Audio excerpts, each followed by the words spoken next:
In this film, we're going to explain how your body processes the food you eat in order to provide all your body cells with the energy they need. And also what happens when you have diabetes and this system doesn't work properly. When you eat food that contains carbohydrate, it's broken down in the stomach and digestive system into glucose, which is a type of sugar. We need glucose from food because that's what gives us energy.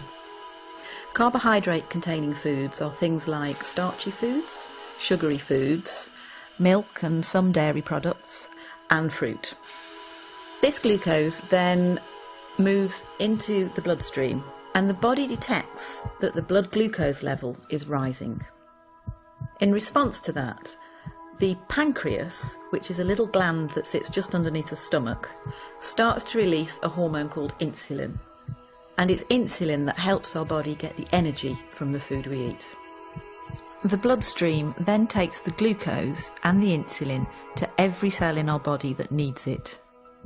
To make this easier to understand, let's look at muscle cells. At the muscle cells, it's insulin that allows the glucose to get into the cells where it can be used for energy. It's a bit like insulin is a key unlocking the door to the cells so the glucose can get in.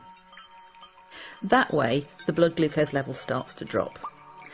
But the blood glucose level can be topped up at any point by the liver releasing extra glucose that it has stored.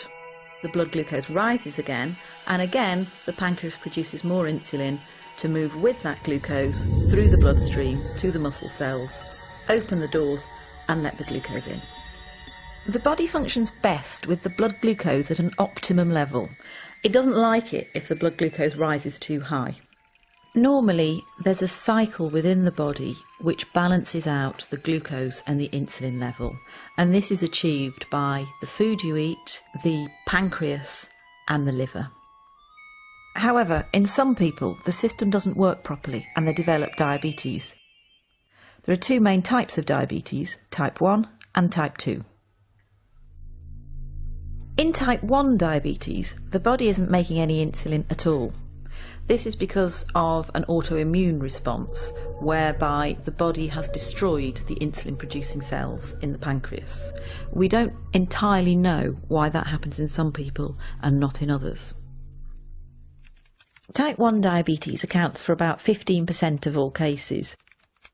It's most often found in the under 40s, and it's by far the most common type of diabetes found in childhood. In type 1 diabetes, the carbohydrate containing food is broken down into glucose as normal. That glucose then moves into the bloodstream. Normally, the body would produce insulin to let that glucose into the cells. But in type 1 diabetes, there is no insulin being produced, so the glucose can't get into the body cells at all. So the level of glucose in the blood rises and rises. The body tries to lower the level of glucose, it tries to get rid of the glucose through the kidneys. That's why people who have undiagnosed type 1 diabetes tend to go to the toilet a lot to pass urine. As the kidneys filter the glucose out of the blood, they also take a lot of water with it, so the person with diabetes will get very thirsty. The urine contains a lot of glucose, and that creates an environment where it's quite easy for bacteria to thrive, so it's also quite common to get thrush or genital itching.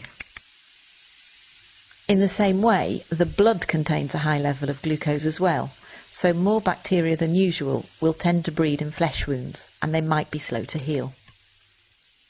Glucose can also build up in the lens at the front of the eye, causing the liquid in the lens to become cloudy. That can mean that some people with undiagnosed type 1 diabetes can have blurred vision.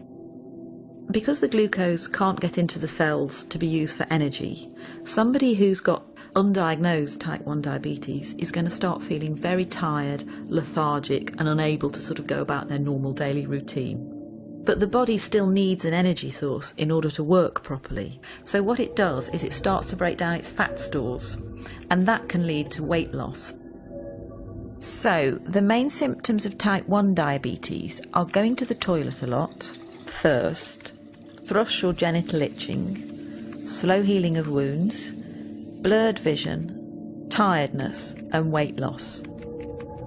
These symptoms generally happen quite quickly, often over a few weeks, and can be reversed once the diabetes is treated with insulin. Type 2 diabetes accounts for about 85% of all cases in the population. It's most common in the over 40 age group in the white population and in the over 25 age group in the black or South Asian population. Type 2 diabetes is a little more complex because there's slightly more processes at work. Either the body isn't producing quite enough insulin, or the insulin it is producing isn't working properly. That can be due to being overweight, because a build-up of fat can stop insulin doing its job properly, but it can also happen in people of a healthy weight. So in type 2 diabetes, the carbohydrate containing food is broken down into glucose in the stomach and digestive system as normal. That glucose then moves into the bloodstream. The pancreas starts to produce insulin, which moves with the glucose through the bloodstream to all the body cells which need glucose for energy. However, the glucose can't always get into the cells because the locks to the cell doors have become furred up with fat deposits. That means that the insulin can't open the cell doors properly. So the level of glucose in the blood continues to rise. In response to this, the pancreas produces even more insulin. So the blood glucose levels continue to rise and the insulin levels continue to rise.